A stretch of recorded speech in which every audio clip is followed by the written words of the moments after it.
It's been a while since I've done a what I've read last month or a TBR on this channel because I wasn't really sure how to approach this. And maybe it's just me, but when a channel is small, and I've done a couple new reboots of channels over the last 5 years, but when the channel is small, it's always difficult to know what audience it is that I'm doing the content for, right? So, I mean, I would like to think that it's a certain audience, right? But I can't control who that audience is. And so I never quite know if the content is for me or for folks out there who are interested in this kind of stuff. Now, I watch BookTube content because I'm kind of just curious about what kind of books people are talking about, to see if there's maybe a book out there that I'm not familiar with, or an author in particular. I've picked up a lot of authors in the last year or so, following more than a year following BookTube, but I'm off and on with the BookTube thing, but then I come across some new authors and they stay in my mind. So when I see their books out there in the wilds, then I know to kind of pick them up into my collections, and then they go on a shelf and I have way too much to read. And so I kind of can't get around to reading as much as I buy. And I know that's a bit of a thing. For me, it's like thrift books in particular. I love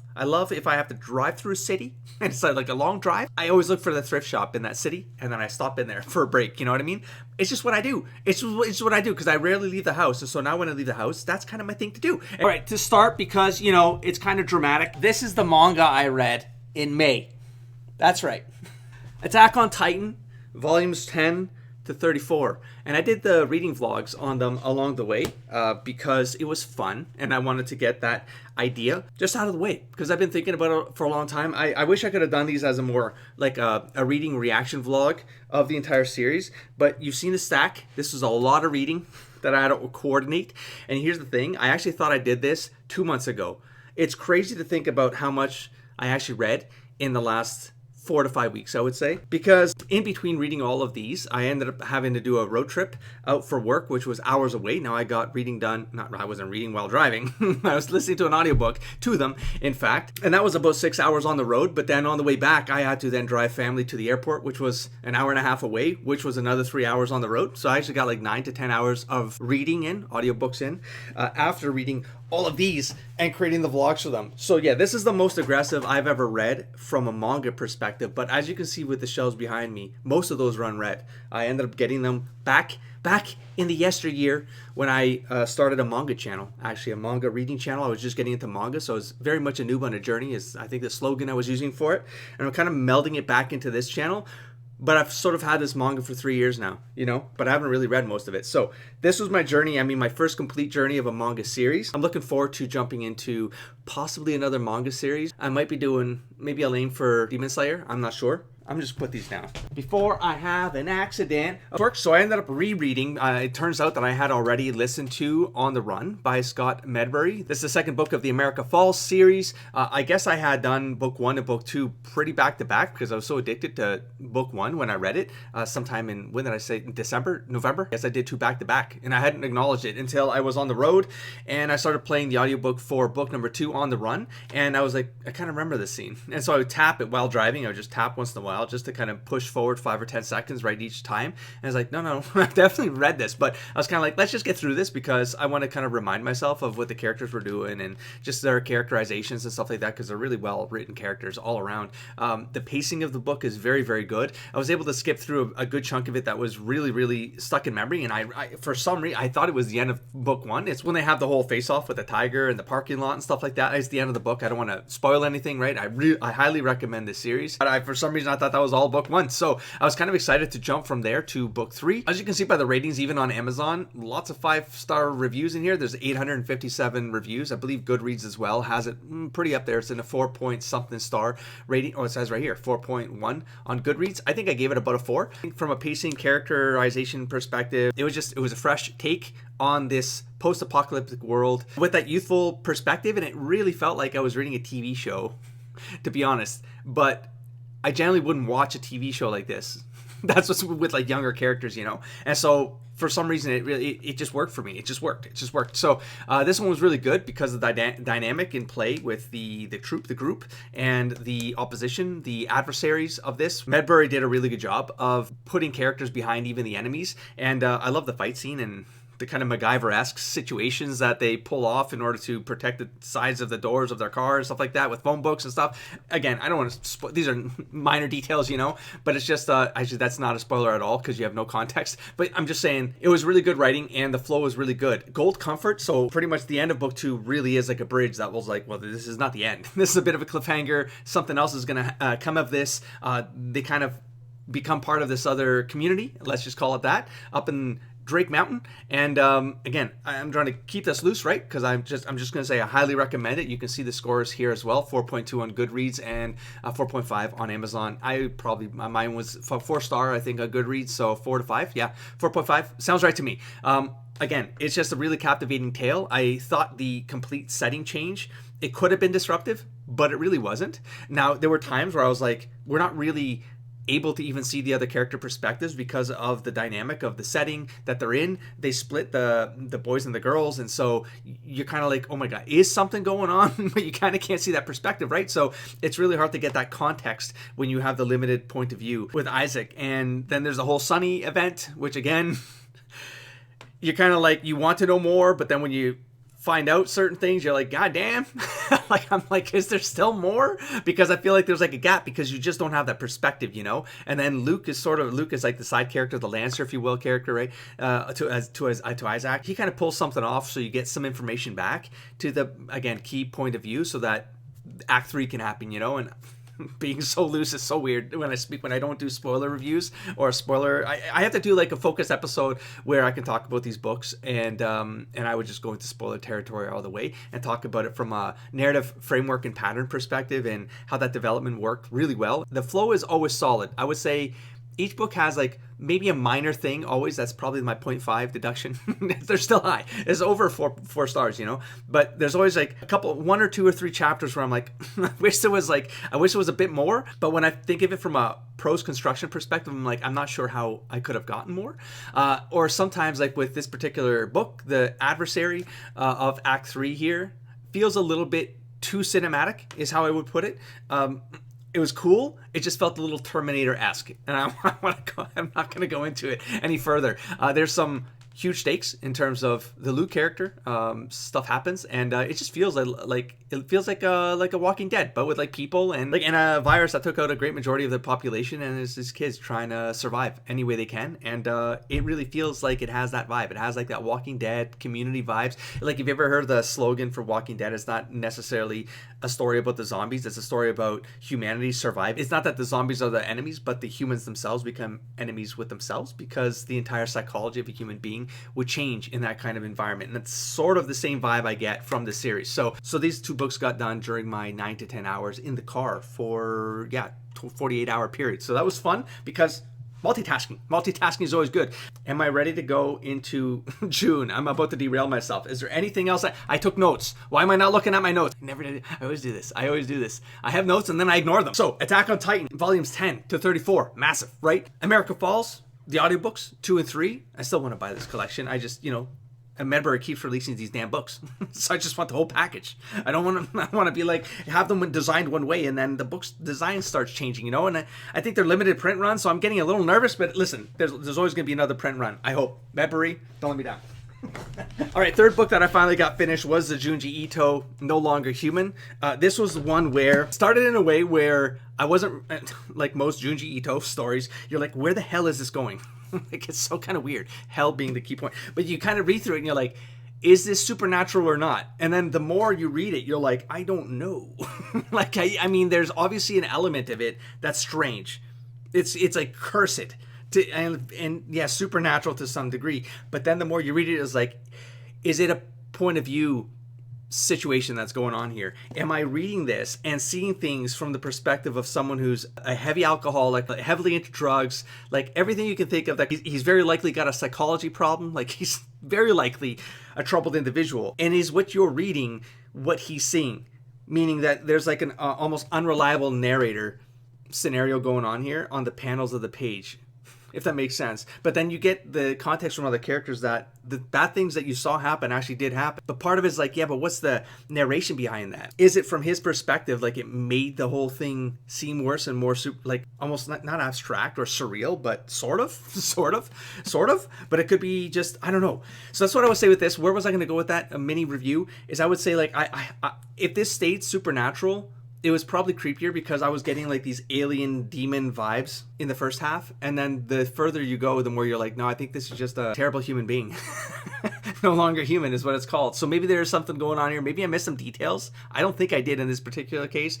It's cool because in the last quarter, I don't want to spoil it though, but he meets, do I spoil? I mean, is it a spoiler? And he gets, let me see if it says it on the cover, then I'll say it. It probably doesn't. Anyways, this guy also wants to be like a manga artist. He's like, he wants to communicate something. He's like got this artist vibe in him, and the only way he can kind of reach that creativity is by doing these, I mean, nefarious things. They're debauchery. Like the guy he's no longer human. It's literally, he's no longer human. But it's like the story we then get is actually, it's a little spoilery. Okay, just heads up. So he meets someone at the end where in the asylum, who then ends up telling his story. You know, there's a little bit of a rigmarole there where it's almost like, is what I'm reading a retelling from the other perspective of this guy's perspective, and that's why it got embellished and turned into more? Did I make any sense? I'm not sure. Junji Ito, he'll always do that to you. I think I was trying to get you to a score rating. I think I gave it a 3. I wanted to give it a 4. I think the Goodreads is somewhere in the 4 range, 4 point something. Most Junji Itos are above 4. I don't always give a Junji Ito a 4, but I love Junji Ito. That's why I want to make that very clear. But there's just certain things, man. There's certain times where I'm like, you're losing me, Junji Ito. You're losing me. Like I'm in, and then I'm not. And it almost happens in every book at some point. And then it's like my scoring is more like, how long do I stay in that mode where I'm just like, I just want to flip the page. I just like something's going on here where the pacing is a little bit busted, or I'm getting confused on a trajectory that I never anticipated being on. I don't know how to explain it. I think I'm saying a bunch of words that don't make sense. Maybe if you've read Junji Ito's and you've read No Longer Human, you kind of know what I'm trying to say between the lines, or say at all. Look, I'm not sure. Look, we're gonna roll into June. We're gonna move on because I ended up starting. I mean, this was a random start because I got super curious. I think I saw someone talking about this on BookTube, and I'm like, look, I finally found the book at a thrift shop, and I'm just gonna give it a go. Stephen Erickson's Garden of the Moon. Book 1, I was like, I'm just going to start this. And this is on the last week of May or something like that. And I'm like, how hard can it be? Everyone's talking about difficult read and dense as hell. Both are sort of true. But I would say I kind of flew through this. For all intents and purposes, it took me about a week. It took me long. I mean, it's 700 something pages, right? And they only get bigger from here. And they do drop you in the middle of stuff, like a big war thing going on. You're like, I don't know the context of anything. But here's the thing. It's okay. It's okay. I would have to say, I think I keyed into what might be going on when it comes to people who pick this book up and then might get caught on the, I don't get it, I'm not keying in, I'm not, like, and that's cool, right? I'm going to get to my point. Why did I just cut myself off? I could just stay linear, man. And I can see why someone's like, I'm just going to tap out. Especially you get halfway through, you're like, well, I don't understand. Like, you're get halfway through, if you read a lot and you're a big fan of storytelling, like I'm a huge fan of story patterns in particular, Act A, Act 2A, Act 2B, Act 3. 4 pattern system, or, you know, I got a 24 pattern framework that I've developed myself that I just like to algorithmically see if story beats are in certain places. And then when I read, I do this subconsciously because it's just something fun I've been doing for a long, long time, for 15 to 20 years. Okay. So when I'm reading stuff like Erickson, I'm like, that's not happening. Throw that out the window. It doesn't matter. Or does it? I mean, so partially it's true, but very much it's not. Yeah, I think that's why people drop this book, because you can't really talk about it clearly, I guess. Or I'm at least, I could probably put your words in your brain first and let them get to your mouth. I could probably be more coherent about what my thoughts are about Erickson, but I obviously didn't prepare. I thought I did. I thought I had everything worked out here. Listen, I was going to tell you that what I think I keyed into. is that I saw an interview with Steven Erickson, and I forget what channel it was on, but he was getting interviewed, and so he was talking a little bit about world building and how he writes and how he approached this particular series. And these are stories that took place based on this gaming group's experiences together, right? I mean, that's kind of how I took it. There are characters, maybe there's world building that happened, world lore Bibles that influenced the world that they were playing in, etc., etc., etc. It doesn't really, the granularity of all of that doesn't matter. What mattered to me in terms of how I keyed into it and why I rolled with a lot of this to the point where it wasn't really difficult. It was dense at times, sure, but when you read this from the perspective of a game master, a lot of it makes sense. And so I game mastered for over 20 years. Mostly I was game master than a player. I've done a lot of game system stuff. I've done a lot of world building for these games and stuff like that. Some of them ran 5 to 7 years, right? And so I get how a lot of that can turn into something like this. Now, you got to be a craft of the language in order to pull it off. And it's very good writing. That's what I can say. If you're not a very good writer, you probably can't really pull this off, because then if the writing's not good, this won't hold together. But he's a really good writer. He's definitely a literary craftsman in my perspective. And then all the pieces that you're kind of experiencing here, I was reading it like a game master, if that makes sense. I wasn't reading it like this was a game, but I was reading it as if they were notes for a game, and they were just like a summary put into prose. Does that make sense? Whereas if you don't have that context, like you don't really have that history of being a game master that puts things together, that has to, like, players are running the show for 80% of the time, you know what I mean? And you're kind of navigating and pulling them, you're kind of coming up with lore on the fly so that things kind of make sense. And you're like, 1,000 years ago this, and some gods come in, then you're like, this other history for this other thing. And you kind of you have to come up with things on the fly. And then you kind of stitch it together organically while you're in that game session for possibly years, So that's what this felt like to me. And so that's why it didn't bother me anymore, reading it and kind of flowing with it. Like, there's things with the puppet, like, that are weird. Like, you're like, are you sure that's how it's going to go? Like, for me, it was like, wait. Like, it was just starting to get kind of, I want to know more, and I don't want to spoil it, right? But it's just like, sometimes you get moments like that, you're like, all right, maybe someone rolled a critical. I don't know. I don't know what happened there. Look, we're just gonna move on. So we did, and so now we're in June, and I'm so we're talking about it, as I did get to the midway point here. There's like 7 books in this, right? So that's right there. So there's about 7 books, right? And so I got to about, it was 3 or 4. I'm not sure. It was halfway through, right, wherever that breaking point was, and I was like, that was my first point where I'm like, I need a break, because that was like 3 days worth of reading, and I was like, it is a lot.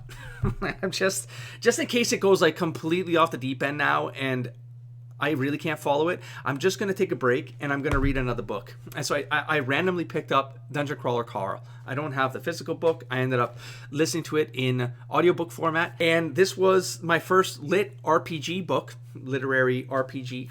I kind of knew about it. I've heard people talking about it, but I've never read any of it. I was aware of what it was sort of going to be like, especially like you have a gaming background, both on computer and tabletop, right? You're going to pick up what it is like when you read it. But the ones I was checking out on Royal Road, I was like, I don't really enjoy these. Like, there's some where I'm like, I get what they're trying to do, but I don't really understand it. And then, of course, that led me to try to figure out how to write one. I came up with an idea that I thought was really cool. And I was like, let me just flesh this out for a weekend. And I got like a chapter 1-ish done, two chapters of something where I'm like, if I were to do this, how would I do it? And I kind of mess around with this. Do I give the idea away? Not sure, because, it's either already out there or I'll probably do it someday. But it's basically from the perspective of a kobold that gets his entire tribe eradicated by a party who's just farming XP. Okay, so like they have no care for life. They're murder hobos, right? As that way. So if you're into gaming, you kind of understand all these concepts. But I was like, what's the perspective of the one single kobold that survived something like an assault like that? And what happens when that kobold gets the awakening moment where the meta, I had a spiritual entity called the computer, it doesn't matter, but he can kind of see the mechanics to some degree, or he gets like chosen to activate himself to be a player character. So from a monster to a player character, you get this huge spike, especially if you're a kobold. Listen, we don't have to get nerdy into the mechanics here, but the idea here being is that he ends up taking this title, and then he goes on a revenge tour. Like, he's trying to like game the system in order to min-max his way to taking out the adventuring party that decimated his group, and like work his way through the system to become all powerful so that he can like take out murder hobos and stuff like that. That was kind of the high level concept, okay? But I got derailed. But then I found Dungeon Crawler Carl because everyone was talking about it, and I was like, let me just check this out. They can't all be like bad. They're not all bad. I just haven't found the good ones yet. But Dungeon Crawler Carl, god damn, that was so good. I ended up reading it in 2 nights. I couldn't put it down. Yeah, that's what happened. And there were parts where I was laughing out loud, and I actually texted one of my old gaming buddies because I haven't talked to him in years. I mean, I ran into him maybe 2 years ago. We stopped gaming about 6 years ago. But I was like, this guy needs to read this.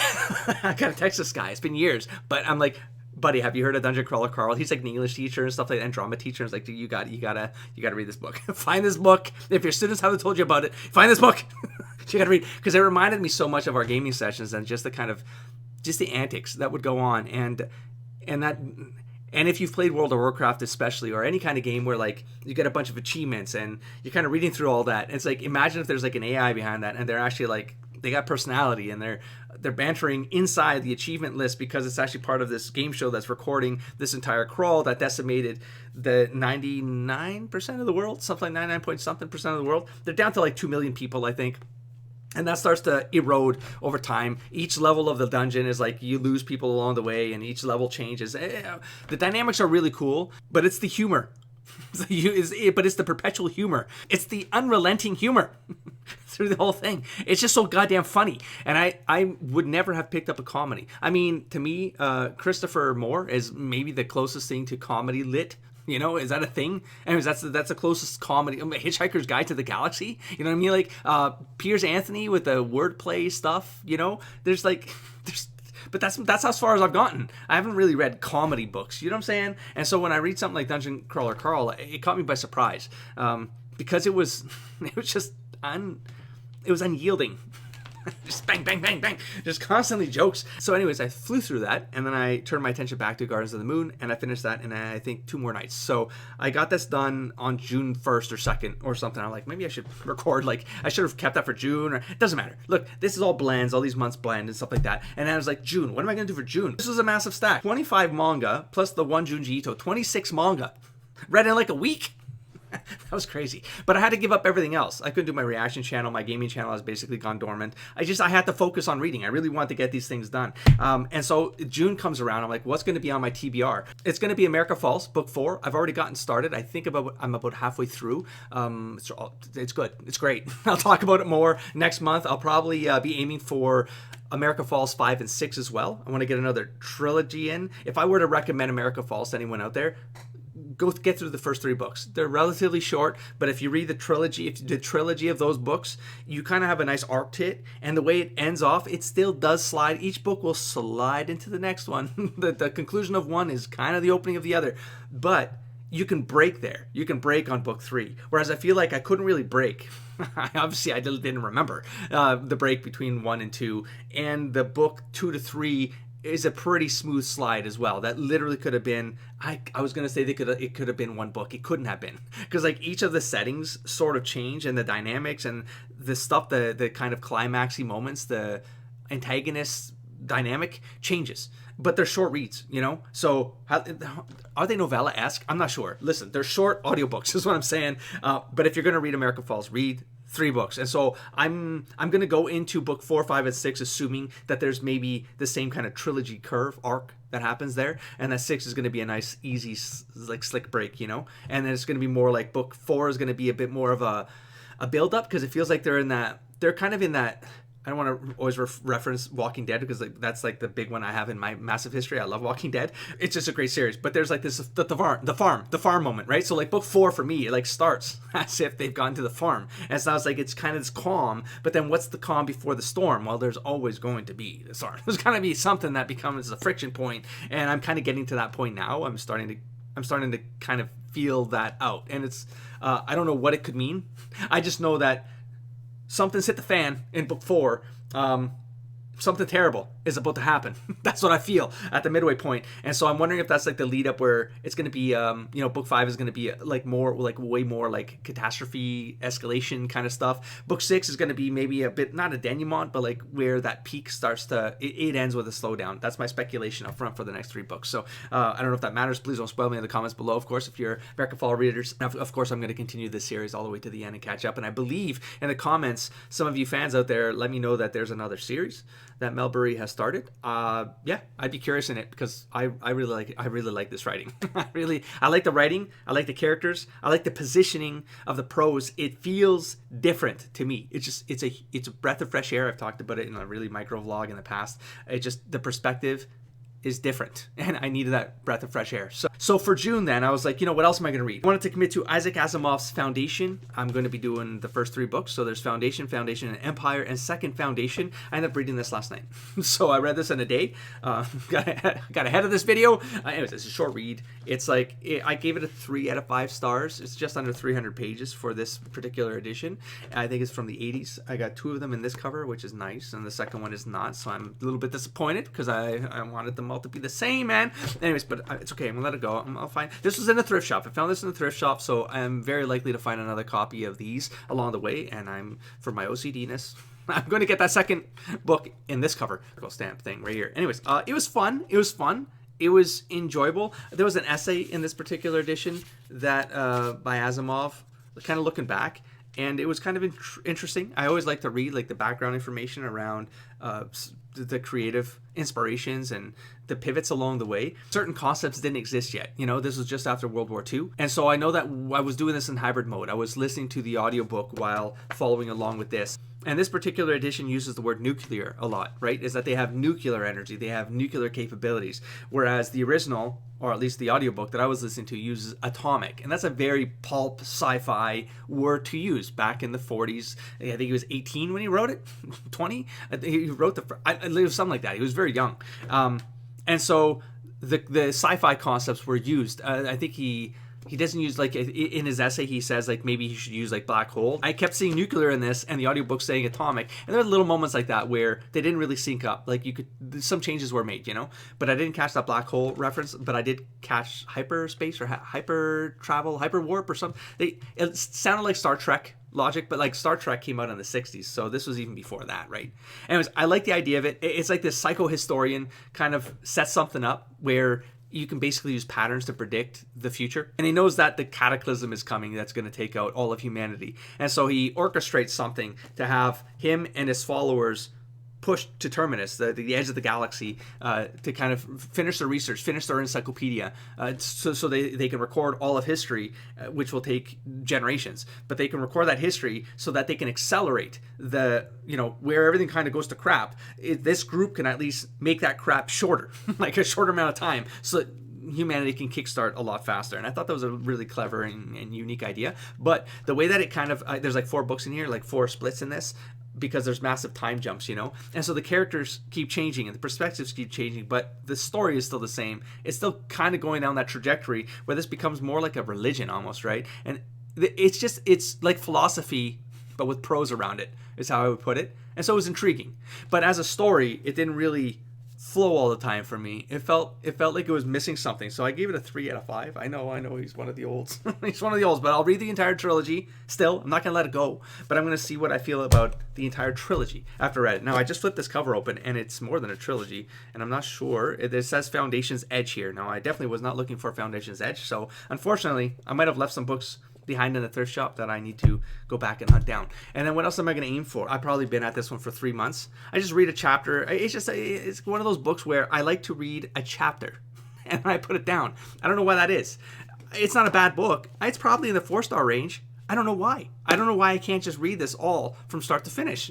Lamb by Christopher Moore. I am going to I can't be saying I am going to finish this book. I'm going to attempt to finish this book. It's on my TBR, and I believe that's the last book I have in my TBR. So I think that's my May update and my TBR, and a bunch of rambling nonsense in between. And that's kind of how these roll, folks. I'm pretty sure I could have talked about more things along the way, stuff tied to the channel, but I really don't know what to say. I don't know. The channel's small enough right now that it's pivoted and focused to being like a book like a book channel, reading channel. I'm not sure what else is going to be, but right now is my little corner of BookTube, and I like to do book vlogs or something like that. And I'm not sure where I can find that time when there's so much reading I want to do. I just really want to read again, and when I'm producing videos, I'm not reading. that's what it's coming down to. Yeah, so that's a wrap. Thanks for your time as always. I'll catch you in the next one. Don't forget to explore, engage, and inspire. Peace.